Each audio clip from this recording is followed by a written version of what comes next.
Bismillahirrahmanirrahim. Bilirsinizmi, müflis kimdir? Bu sualı Peyğəmbər sallallahu aleyhi və səlləm öz səhabələrinə vermişdi. Kimdir müflis? Səhabələr cavab vermişdilər ki, müflis dinarı, dirhəmi olmayan adama deyilir.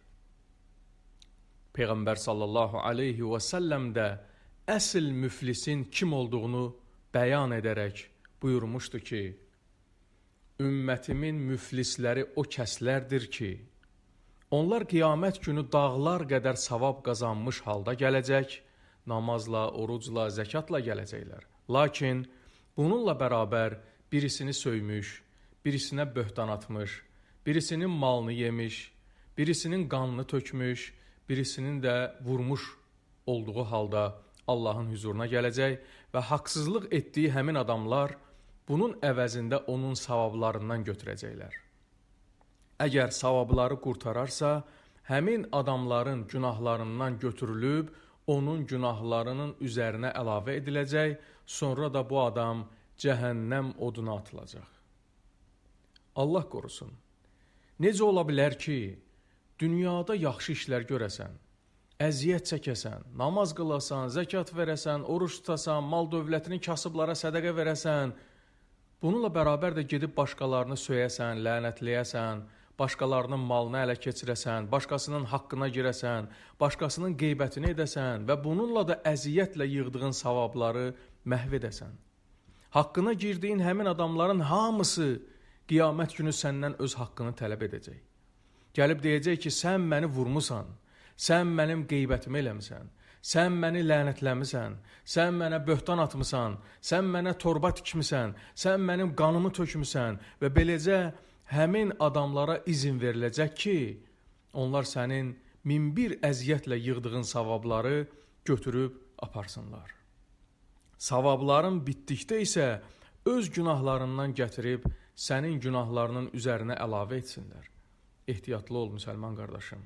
Hər bir haqsızlığın əvəzini görəcəksən. İslam alimləri zülm və haqsızlığı 3 növə bölüblər. Birincisi, Allaha şərik qoşmaqla insanın etdiyi haqsızlıq və zülmdür. Bu, Allahla insan arasında olan bir məsələdir. Allaha şərik qoşmaqla, Allahdan başqasına dua etməklə, Allahdan başqasından yardım diləməklə insan böyük bir haqsızlıq etmiş olur. Onu yaradan Allaha deyil, Allahın qulundan yardım istəyir və bunun da bədəlini ən ağır şəkildə əbədi cəhənnəmə daxil olmaqla ödəyir. Lakin ölmədən tövbə etsə, Allah onu bağışlayar.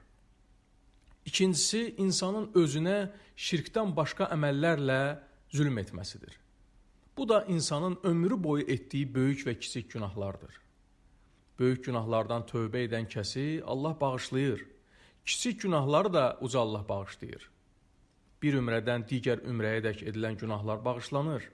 Bir cümədən digər cüməyədək edilən günahlar da bağışlanır. Yaxud böyük günahlardan çəkindikdə insanın etdiyi kiçik günahlar bağışlanır.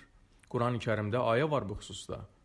İn tectenibu kəbaira ma tunhauna anhu nukaffir ankum seyyiatikum. Əgər böyük günahlardan çəkinsəniz, biz sizin kiçik günahlarınızı bağışlayarıq. Əsas məsələ üçüncüdür. Bu da insanlara zülm və haqsızlıq etməkdir. Bunu Allah bağışlamır. Hətta tövbə etsən belə insanların haqqını özünə qaytarmalısan. Bu dünyada qaytarmasan, qiyamət günü gəlib hər kəs səndən öz haqqını alacaq. Birinin qeybətini etmisən, birini allatmısan, birinin pulunu oğramısan, birinə hilə gəlib allatmısan, birini vurmusan, əziyyət vermisən, xüsusən də gücü, qüvvəti, üstünlüyü, vəzifəsi olanlara aiddir bu. Qiyamət günü insanlar gəlib haqqını alacaq sizdən. Hər kəs oturub bir düşünsün, dəyərmi?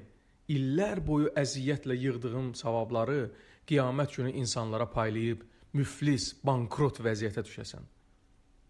Onların etdikləri günahların məsuliyyətini daşıyasan. Rəvayət olunur ki, bir nəfər Həsən Basri rahimahullahın arxasınca danışır, onun qeybətini eləyir. Bu xəbər gedib Həsən Basriyə çatır və o öz xidmətçisinə xurma verib həmin adama göndərir. Tapşırır ona desin ki, eşitmişik bizə öz savablarından hədiyyə etmisən. İstədim ki, buna görə səni mükafatlandırım. Ona görə də sənə bu xurmaları göndərirəm. Təşəkkürlər. Alimlərdən birinin belə dediyi rəvayət olunur ki, əgər əlimdə imkan olsaydı, yalnız öz ata-anamın qeybətini edərdim. Soruşurlar, niyə? Deyir ki, onlar savablarıma başqalarından daha çox layiqdilər. Bir çoxları indi bu məsələyə laqeyd yanaşır. Onun barəsində danışır, bunun barəsində danışır, başqalarına böhtan atır, insanlara pul atır, pul və ya mal götürür, qaytarmır, yaxud borca pul götürür, qaytarmır, başqalarını vurur, əziyyət verir və elə bilir ki, bunun əvəzini görməyəcək. Xəbəri yoxdur ki, savabları əldən gedir, qiyamət günü etdiyi əməlləri burnundan gətirəcəklər. Gəlin Allahdan qorxaq və insanların haqqına girməyək, dilimizi qoruyaq. Peyğəmbər sallallahu aleyhi və səlləmin bu hədisini qulağımıza sırğa edək. Mən samətə nəcə, kim sussa qurtulacaq. Vəlhamdülillahi rabbil aləmin.